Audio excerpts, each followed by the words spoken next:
Секој месец по 20 општини во земјава се со блокирани сметки. Причината е што процесот на децентрализација не е подкрепен со трансфер на парите од централно на локално ниво. Државата и понатаму сака да биде контролор на средствата, а општините да бидат зависни од неа. Аналитичарите предупредуваат дека децентрализацијата во Македонија е само формална. Не можете да велите дека фискална децентрализација постои ако во моментов во Македонија 20 општини се со блокирани сметки. Утре повторно 20 општини ќе бидат со блокирани сметки, но не истите што биле денес. Постојат општини како општина Делчево која што последните 12 години е со блокирана сметка.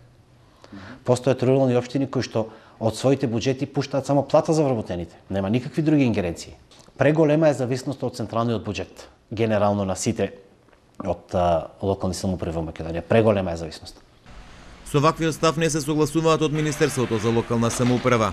Оттаму смета дека во земјава во континуитет се трансферираат надлежностите, зашто Македонија добива високи оценки од меѓународната заедница.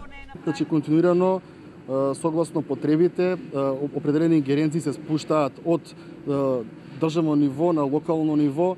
Не е тоа само преку локална самоуправа, сите министерства, значи транспорт и врски, да не ги бројам понатаму, полека но сигурно ги допуштаат своите ингеренции на локалната власт, така треба да биде, затоа што и Република Македонија сите извештаи кои што ги добиваме и формални и неформални од страна на Европската унија сме класифицирани како држава со висок степен на децентрализација. Во Македонија со исклучок на општина Пласница заврши фискалната децентрализација. Државата најави дека до 2017-та дури до 6% од парите собрани по основ на ДДВ и персоналец ќе бидат трансферирани до општините.